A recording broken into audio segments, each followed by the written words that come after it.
All right, everybody. We are going to start our next session, Big TCP. I'm sorry for the slight delay. There were some big problems with connections from France, and whoop, and he's gone again.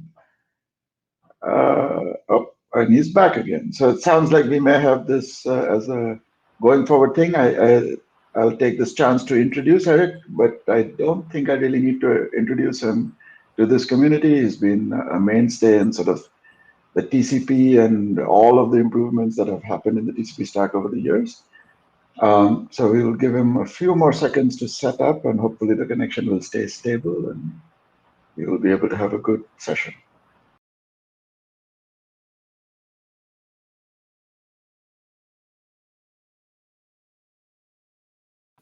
Okay, sorry for the delay. I hope I will not be disconnected again.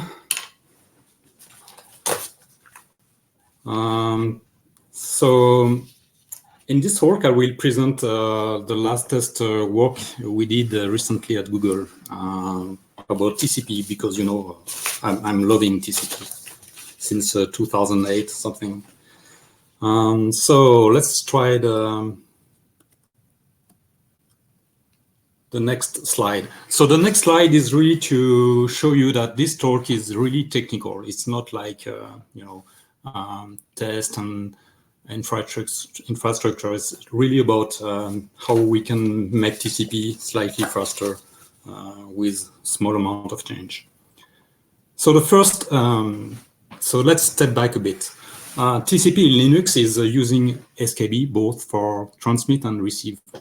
And we all know that scabi are, you know, simple objects, but also fat, complex objects, because every time someone wants to add a new feature, well, it's very tempting to add a new bit or a new field in scabi to support this feature without, you know, having to look up into extra table the needed information. And so in the last years, we tried very hard to fight against a new addition in scabi, because every time you have to allocate an scabi, or every time you have to copy an scabi, you have to initialize the new fields and you have to copy the new fields with all the needed semantics about ref counting and stuff like that. So, well, the scabi are pretty complex, but yet they are very limited in terms of payload density. The amount of bytes you can stuff in one scabi are actually quite small. It's 64 kilobytes, which by, you know, standards like 10 years ago, it was fine, but now. Yeah, so I'm now going to the slide I was presenting. So I was saying that scabi were limited in payload density. So let's go to the next slide. The reason for that is probably, I don't know the exact details, but gero and GSO came late in the game. At first, the scabi were, you know, suited for simple frame. Ethernet was at that time limited to 1500 byte MTU, and so one scabi was containing one packet at a time. And then later, we eventually added scatter-getter support to be able to split the packet in at least two parts, the header and the payload. And then later, this scatter-getter thing was extended to support GSO or gero as a way to enable hardware offload on the transmit and on the receive side. And so the NIC was responsible for segmenting a large packet into individual segments. So let's skip the next to the next slide. And so the 64K limits comes mainly because IPv4 at that time was and is still limited to 16-bit field to contain the payload size. The field is named total. And because of that, we didn't want to change the whole stack to carry big packets all over from the network driver to the TCP stack. And so the idea of gero and GSO was that the first header of the super big packet, the total length was a fake length, including the total length of all the segments. And so because of the field is a 16-bit, we were limited to 64 kilobytes. And so 64 kilobytes, well, 10 years ago, as I said, it was fine. At 1 gigabits per second, the time to send a 64 kilobyte packet was half a millisecond. But with upcoming 200 gig and 400 gig NICs, these times become 2.5 and 1.25 microseconds. This time scale is really, really small. So clearly we have to find a way to fit more payload per packet. And so the discussion in this talk is really about can we make bigger batches? Because there are multiple ways to try to put more data on the NIC or receive more data. One way is to make bigger scabi, but another way would be to have a list of scabi. So that was implemented some years back by Edward Cree on the receive side. Even without gero, you can still propagate multiple packets per step from the NIC to the core networking stack, IP layer, and eventually UDP or TCP stack. This support is limited just for the core networking IP layer, not TCP stack currently. And doing the same stuff for the transmit side would be challenging because the way the stack is built now doesn't really allow for having this list scabi pass around. So you would have to change a lot of things in the stack just for that. So I'm not sure it's very practical right now. Okay, so my slide also mentioned that if you are using TCP pacing, as we do at Google, if you pass multiple 64 kilobyte packets, you would still have to have a different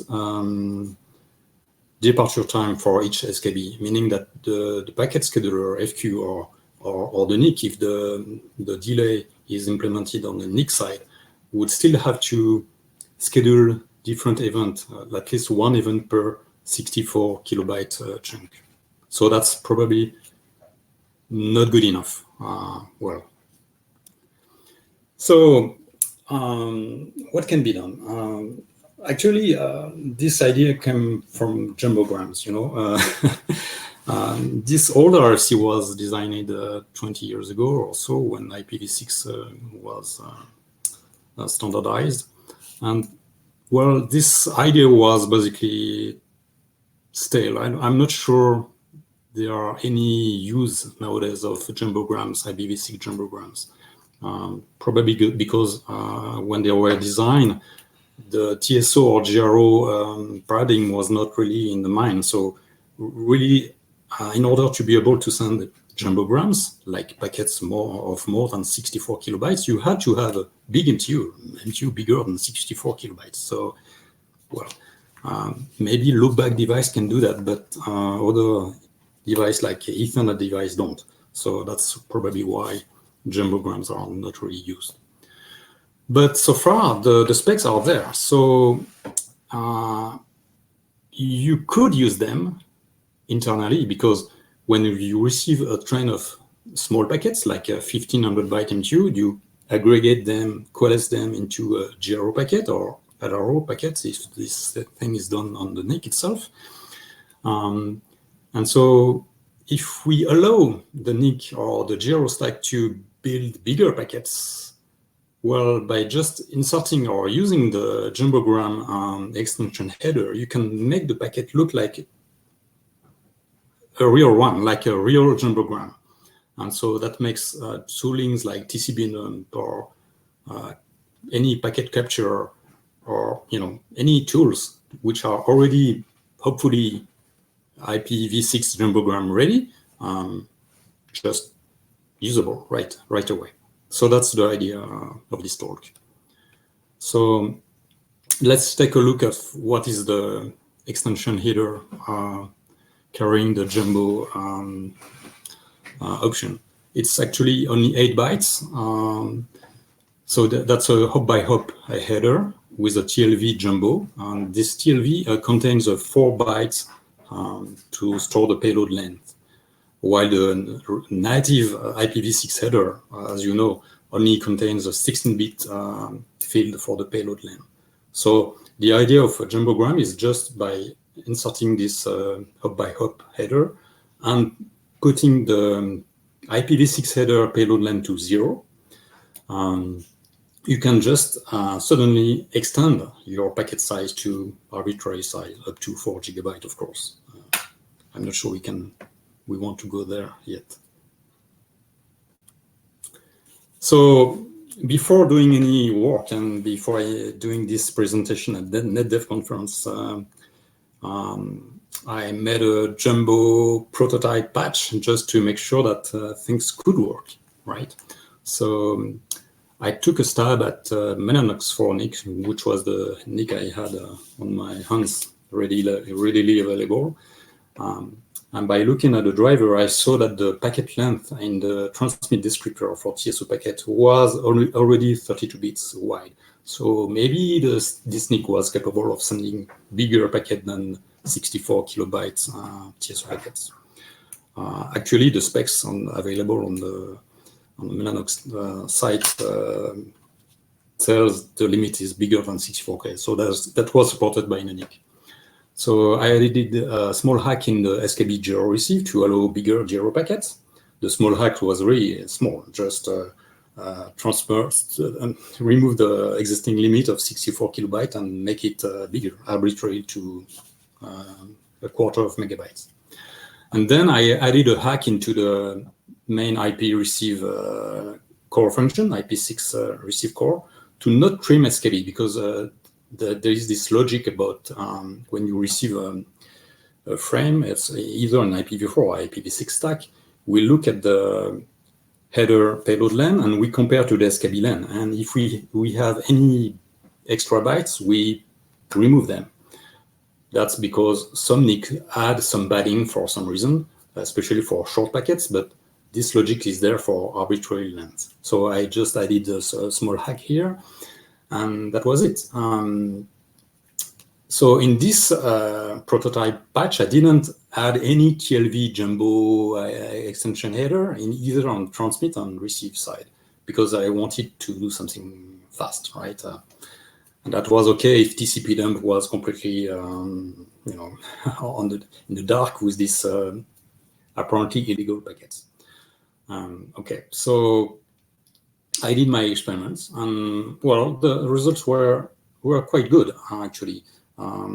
I think the same experiment could be run by actually lowering or making smaller the gero and the TSO packets. You would have the same kind of improvements or decrease of performance.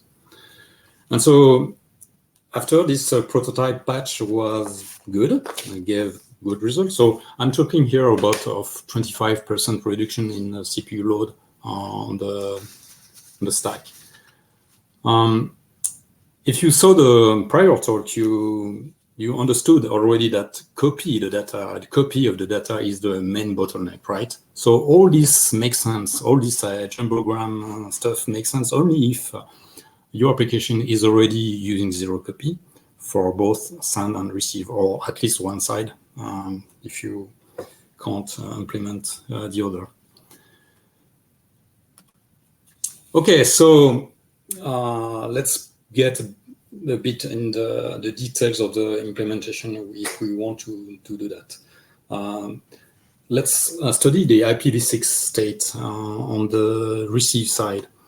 Right now, the receive side on the IPv6 stack is ready, meaning that if the incoming packet contains a jumbogram, all the functions in place are already understanding this extension header and making the appropriate change. So there is no change to do in the IPv6 stack in this part. Fine, good. So now let's study the transmit side. Well, the transmit side is, not exactly the same. on the transmit side, well, the function is, if you look at this slide, is a bit strange. We do have a check on the total length of the packet, and if the check is bigger than the 64K limit, well, we just put len equals 0. So we are only implementing part of the Jumbogram RFC, meaning that in the native IPv6 header, the payload length is set to 0, but that's it. So, well, if you look at the traffic, if you send a bigger packet, like if TCP really sends a big packet, TCP dump will be very confused because there will be no extension header with the Jumbo TLV, and yet the payload length is 0, meaning that, well, the packet seems to be very strange because there are a lot of padding there. Okay, so that's why I think if we want to make things slightly reasonable, we need to add a Jumbo TLV at the send side in this red part, and on the receive side, we probably need to do the same on the gero side or LRO side.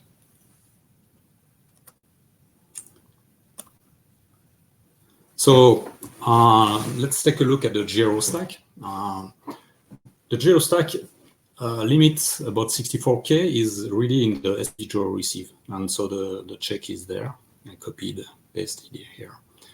And so the logic here would be to add an extra check if the device or if the system allows for big jumbo IPv6 packets. We need to slightly change the test here to look at the network protocol, if it's IPv6 and if it's TCP eventually at this side, at this step of the gero processing. And if the current packet has this 8 bytes of headroom in the scabi head, we can allow for bigger limits. So the check needs to be done here, because if for some reason a device calls a gero layer with no space before the MAC header, for example. So typically network device use at least a headroom of 64 bytes. That's a net scabi pad macro, but that's not mandatory. It was done only for optimization purpose, because if you have to forward an incoming packet to another interface with an added encapsulation, a tunnel header, whatever, you don't want to copy the whole packet or the headers just to insert a new header. So that's why we already have this room available. So normally we should be fine here on gero. So the change in gero should be quite small. Well, not really, because I forgot to talk about well, no, I didn't forget. It's on my slide. So the second change has to be done in the IPv6 gero complete, where the whole packet is complete, and so we need to insert the extension header this time in the IPv6 gero complete. So this extension header, the only needed information is the real payload length after the packet has been aggregated. And so let's talk about change in scabi layout, because we know that scabi are simple and complex, but they have strong limits about how many page frag we can attach to them. And so on x86 platforms, at least, we have a limit of 17 packets, 17 fragments per scabi. And so we have to understand what's the issue here. If we are using small MTU, it means that let's say you are receiving IPv6 packet over MTU 1500 byte MTU, you would receive a packet of 1428 bytes of payload per page frag. And so if you want to receive 64 kilobyte of payload, you need 45 page frag. And so that's clearly not very efficient.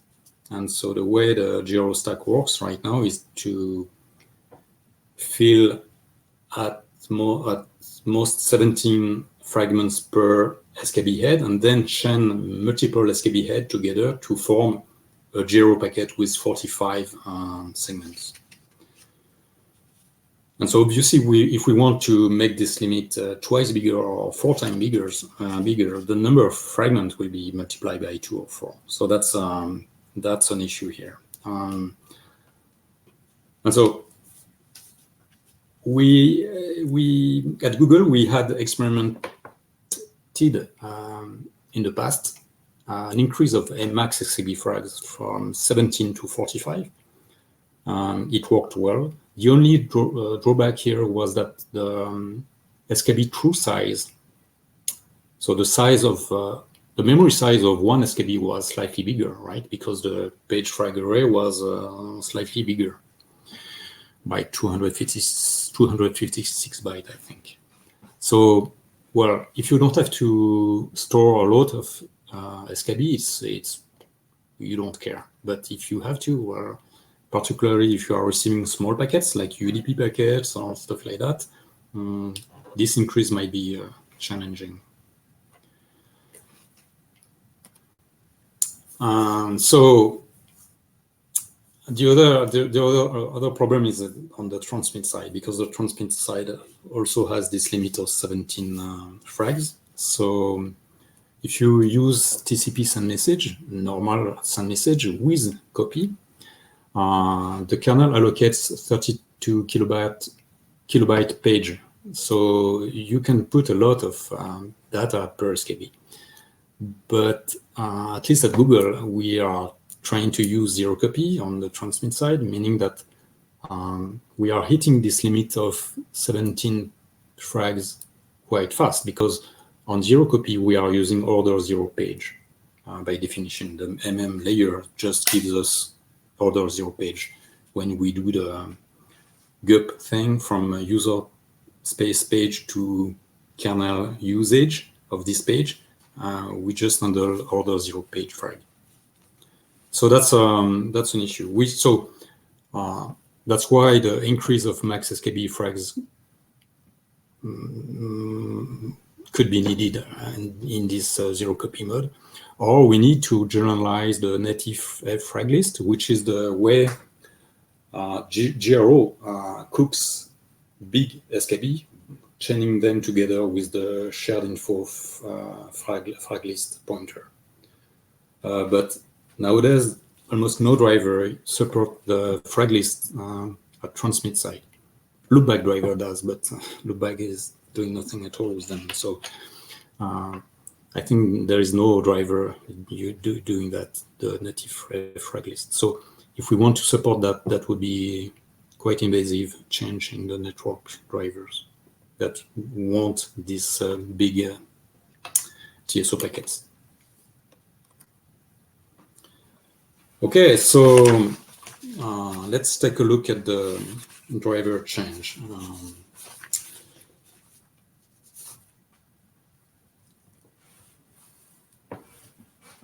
First, a driver implements hardware features, right? So maybe some NIC, maybe a lot of NIC are actually limited to by 64K limits. So there is no way we can suddenly make them happy with bigger packets. So unless you can change the firmware, of course. And so even if you can change the firmware, sometimes the transmit descriptor entry for the payload lane is 16-bit as well. So you can't really change things unless you change the format of the transmit descriptors themselves. So that's a lot of change, right? So let's assume a driver NIC is ready for big packets. On the current tree right now, Intel NIC supports 256 kilobyte TSO packets, at least. So eventually other NICs can do the same. Mellanox 4 as well, Mellanox 5 as well. So let's assume it's doable. But even with that, some NIC have limits about the number of fragments that can be attached to one entry and the transmit descriptor. So yeah, so for example, BNX2X has a limit of 13 fragments. So, well, I don't expect BNX2X to support a big TSO packet in the future because this NIC is pretty limited in speed, but that's just an example of what the challenge can be on the driver part. Okay, so I think I'm almost done. So the last slide is really about what could be the cons of using bigger packets. One of the issue can be some kind of buffer bloat because some congestion control are limiting the number of in-flight packets quite strongly between two hosts in the same rack. Because experiments, show that there was no point sending thousands of packets ahead of time for one flow because the target was close to you. You don't need a huge BDP, so you can limit the number of packets quite significantly. So if you want to be able to use bigger packets, obviously you need to increase the BDP, at least by 2x, I guess. The other problem here is the possibility of hitting various bugs if you want to increase max SKB frags. Let's say VertaUnet, for example, or some VM could be, quite could assume things about max SKB frags being 17. So you have hidden limits like that because writer didn't think about what can happen if max SKB frags is increased in the future.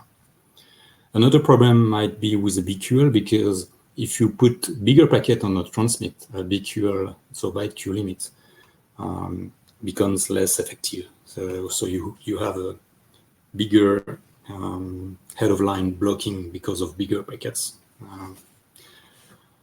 And the other problem is also about the SKB layout. If you have a lot of MSS per SKB in the receive queue of TCP, the way the receive message core works right now is that if you have to skip over n bytes in the SKB, which is at the head of the receive queue, the function is iterating through all the SKB frags to find where to start doing the mem copy. And so if you have a lot of frags to skip, this is becoming a bottleneck, CPU bottleneck. So you have to maybe think about asking application to read huge block and not 1 byte at a time, obviously. Okay, so I'm good about timing. I think I'm done with the slides, so maybe we can start the Q&A.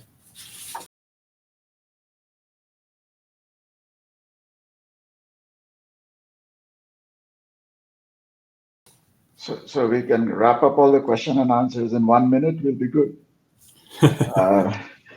Okay, so let's see. We have question number 1, Boris from NVIDIA. Can you see the question? Yeah. So I think that's a good idea. Actually, in Google kernel, we had this kind of stuff in the past. So we were allocating always big SKB because the allocation cost is, we didn't care about spending a few megabytes per host.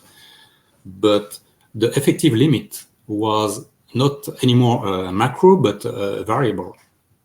And so if a buggy driver, not a buggy, but if a driver was loaded on a host and this driver had tight limits about max SKB frags, it was just lowering the value to whatever limit it had. Like, for example, we had this hack in the BNX2X driver at the time we were still using them in the fleet. But that's, yeah. But I didn't want to add a new field in the shared info to store the current max for this particular SKB because it was adding more checks all over the place in the stack. So I didn't want to do that. But yes, that was considered. Okay, any other questions? Sounds like the presentation was perfectly clear and obvious. Good. Not too many questions. By the way, personal commentary, I'm super happy to see this happen because you had 1.2 microseconds for 400 gig. I think the next step drops below microsecond, which gets really, really interesting. Yeah, right, which gets so this is, I think, inevitable. I think we need a mechanism like this to get to the high bandwidth, high throughput wires that are obviously on its way. Yeah, but the first really bottleneck is the memory copy. So I think we have our ongoing efforts trying to put place incoming packets at the right memory location without any copy and without a page flipping thing we are doing with TCP map. But that's not done yet. But it will at some point in the future. Sounds perfect. Okay, if there are no more questions, we will conclude here. And thank you, Eric. Thank you to the audience for the patience. This is obviously very important and very relevant. So, I don't know if at the end of the session, Eric, if you're around, people can find you at tables and have some conversations. Sure. Okay. Oh wait, there's one more question. Hang on.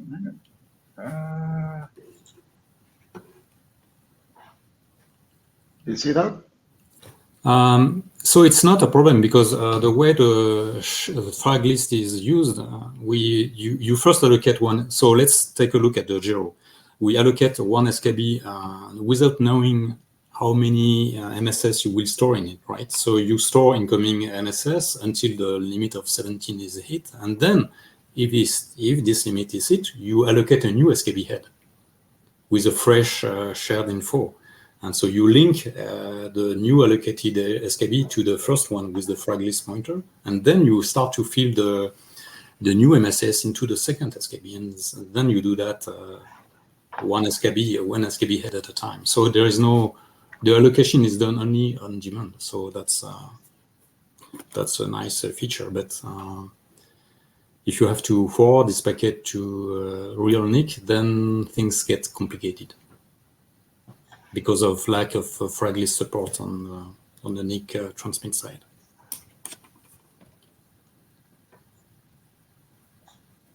Okay, one last one, and we'll have to stop at this. So. Yeah, so we are going back to the first slide where I was saying scabi are a complex object, and we fight very hard to not add new bits. But obviously, if we could just add one bit saying, oh, that's please just look at scabi LAN, not the IPv6 or IPv4 header payload LAN, then that's good. But I'm not sure we want that. At least, and anyway, TCP dump wouldn't work. So that's sad. Network engineers need TCP dump desperately, or T-Shark, whatever, to look at the traffic and see if you have any bugs, right? So at least for that. Or if you add a bit in scabi, you would have to propagate this bit in the packet capture. So you have to invent a new packet V4 or V5 or V6. I don't know where we're at right now, but it's never-ending added features in the stack. All right, we're going to call that as the end. Thank you, Eric. We will end the session now, and we will move on to the next one. We are going to start a few minutes late, obviously, so stay with us. We'll be right back.